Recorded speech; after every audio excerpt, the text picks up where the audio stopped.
Hi everybody, it's been a while since I've done a cooking video, so I thought I'd better do one. Today I am going to make slow braised pork spare ribs and potato chewy dumpling ball things. I saw a Chinese lady, I'll put the link down in the description, saw her making them. I thought it was a great idea, so I'm going to try them. I'm trying them for the first time and see how it goes. So what you need for me, for my recipe, to feed 3 people, I've got 1200 grams of potatoes, I've got 1 kilo of pork spare ribs, an onion, 2 carrots and some potato starch. I've got a butternut pumpkin. You can use either a pumpkin, any sort of pumpkin that you want. I've got a butternut pumpkin because I grew it myself. And a capsicum or red pepper, depending on where you are in the world. And a couple of spring onions, shallots, whatever you call them in your neck of the woods. These are huge, these are almost leeks, so I'm just using 2 of those. So I'll get started on the spare ribs, yeah? So what I normally do is pack these right in a cold, heavy pan. I've got a cast iron frying pan. Yeah, otherwise just use what you can. It might vary slightly, but hey. Alright, so they're in, and turn on the heat. Once it's in, let the heat come up, let it go to a sizzle. Then I put it on the back burner on a low heat and it sits there. I'll come back and check it again, covered. I'll put a lid on it, covered for half an hour. I'll check it in half an hour and I'll see you then. Okay, now with the potatoes, you just slice them thinly so they can sit in the steamer for 15 minutes, so they're nice and soft, so they can be mashed up. So you don't want to do it any other way, apparently. It's got to be in the steamer.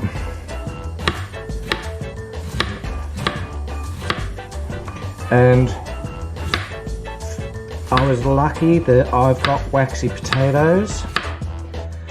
It looked like she had the same potatoes as me, which are waxy.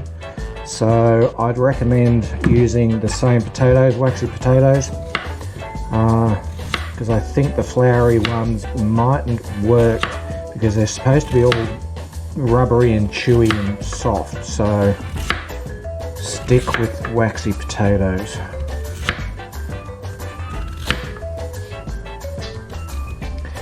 Come on, you can do it.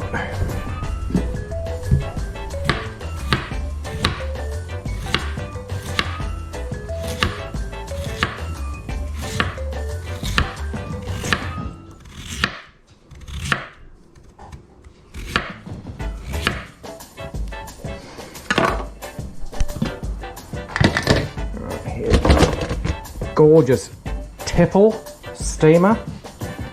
I've greased the pan thing that the potatoes are going into,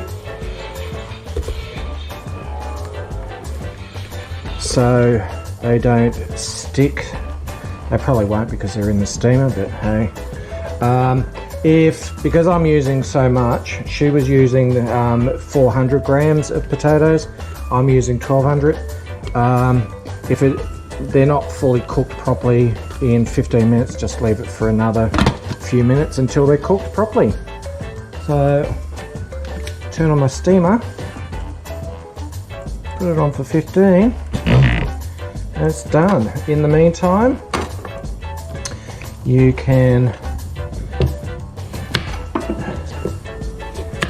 chop your carrot. You want to be dicing your carrots nice and thin.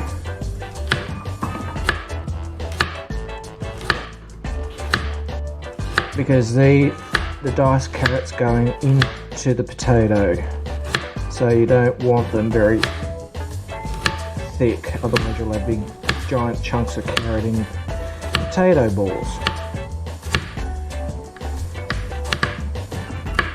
So you want them nice and small. Alright, that's to give you an idea. So I'll leave it there. I'll come back when I'm finished, because you don't need to see me dicing all of this right now, do you? No.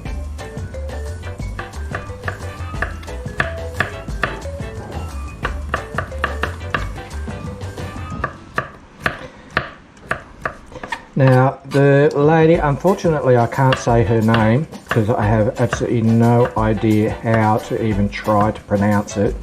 It starts with an X. I found her channel and I absolutely love the recipes that she's been putting on her channel. So, like I said, I haven't tried this before. Thank God that's finished. I haven't tried this before. So my potatoes needed another 5 minutes, so they're still going. We'll get back to those in a minute. These are finally done. Make sure, like I said, they are as fine as you possibly can do it. If you've got a mincer and dicer and slicer and God knows whatever else that's going to make it really small, go for it. So that aside, I'll get to this in a minute and we'll see about the potatoes next. Okay, so I just tested my potatoes. I have left it in there for 20 minutes. 15 minutes to start. Needed another 5. It's going to need definitely another 5 because I've used so many potatoes. Just keep an eye on it. It all depends, I guess, on how much you're using. And your steamer. Sometimes this steamer, even though it's supposed to be a decent one, doesn't want to play the game. So right now I am just chopping up some onions while I've got some time. Nothing big, just that size. For later, you can put it aside for later. But because I've still got some time, I can get this happening. So just roughly chop that.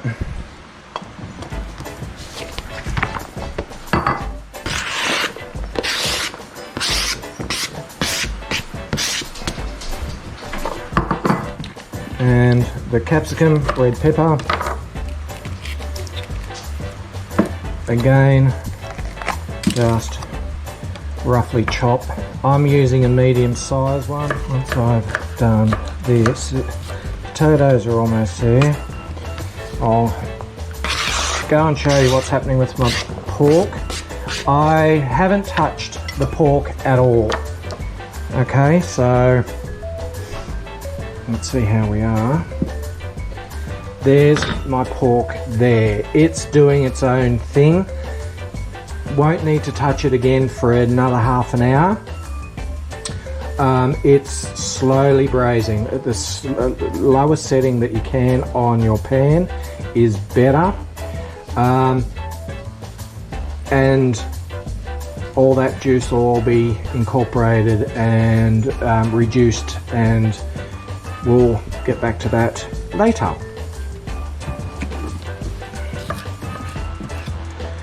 So as fine or as rough as you want. I usually scrunch them in my hand, and I find that it actually separates all these rounds. Yeah, and it tends to separate them a lot better. Okay, let's have a look.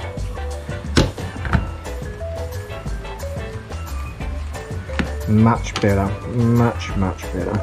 Okay, here we go. I am now letting my potatoes cook. They were probably about more like 25 minutes for the amount that I've got to cook right through properly. So in the meantime, I've been chopping up my butternut pumpkin, so about a centimetre by a centimetre roughly. So they're done.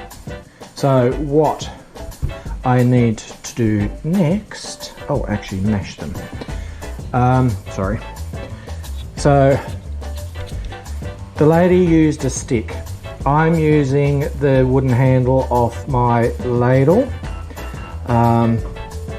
because if she's using a stick to mash her potatoes, I thought I'd better use it just in case using a masher makes them go wrong. I doubt it, but try and be as authentic to her recipe as possible and just mash them up and mash and mash and mash until it becomes quite creamy and glutinous. I'll just leave that to the side there. Throw my carrots in. Oh, there you go. There's actually 600, silly, 600 grams in the packet.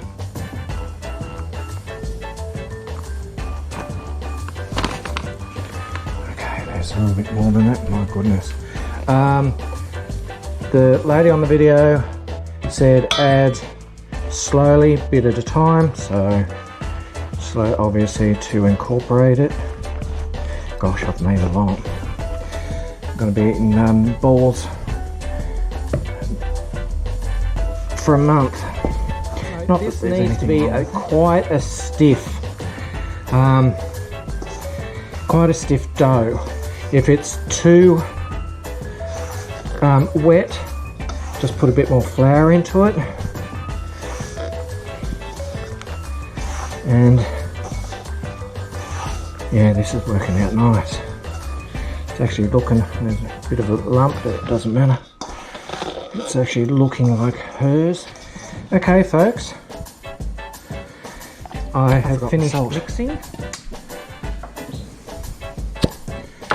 Sorry, folks. So, just put salt in to taste for yourself. I'm using sea salt and just a little bit of pepper. This is lemon pepper that I'm using, and sorry about that, we'll just knead it again, incorporate all of that, and I'll be back.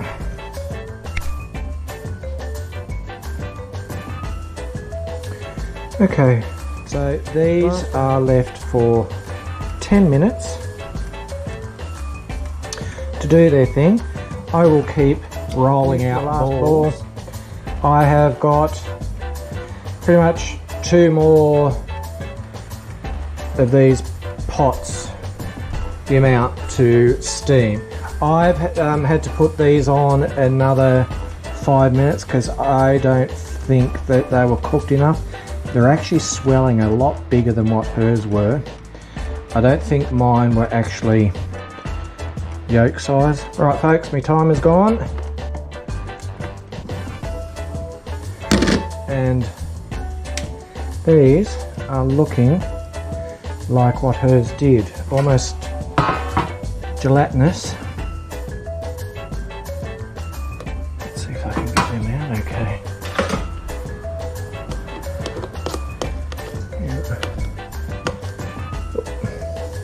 I've greased this tray, so it's coming out better with a spoon. Oh, they really, I see what she meant. Don't put them together, whatever you do, because right now they are sticky as. They have a very interesting texture.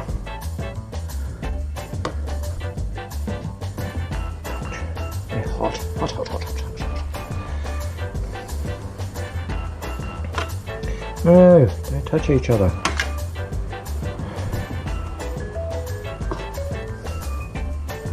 Come on. These, ouch, I don't know how well you can see. A lot of that is the fat coming out of it, out of the pork.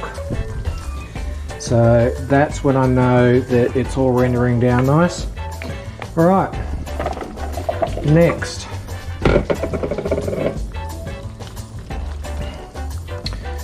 The pumpkin. Just sit it on top, bit of flavour. Okay, bit of salt for the veg. And the onions and the capsicum can all go on top. Give that another 15-20 minutes, depending on how. I've just stirred all the veggie through. It's had about 5 minutes just to sit and start. I've turned the heat up a fraction, starting to, you can probably hear it, do its sizzle thing. Now, I'm using some tube ginger. I'm using hoisin. You can use whatever you want. A bit of oyster sauce. Stir that all through so it all blends in a bit. Okay, and that can just sit again. I wouldn't say medium heat, just between the lowest heat and medium heat. Just let that do its thing. That can sit probably now for another 10-15 minutes. Okay, this has had its time. Look at that. That's steady up the camera. That is gorgeous. That can now go off, and the spring onion can just go on top. The last ones are done. So they start, when you know they're done, they actually turn very quickly and start going that almost sort of jelly type sort of consistency. So yeah, I worked at 12 minutes for my size because they are sticky as all get out. They're almost like those funny little rubber sticky critters that you throw at walls. That's what it reminds me of. Last one. There they go. The tray is oiled as well. I've found if you don't oil anything, you are going to be in for a nightmare. You can see, if you look at the video that I put the link to, they are spongy like hers, and the texture is really, really nice. I like them. So I'll see you when I'm dishing up the end product. This is the one with the pork spare ribs on it that I've dished up already because I won't be eating it. So I just wanted to show you what it was like with the pork spare ribs. They are almost fall apart gorgeous, and these just soak up, look like they soak up the sauce nicely. How does that look? That looks like, I can't wait to get stuck into this.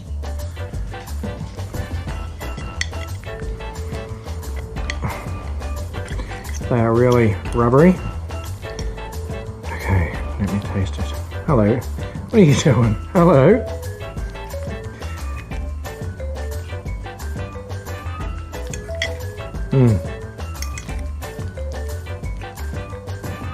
They are absolutely yum.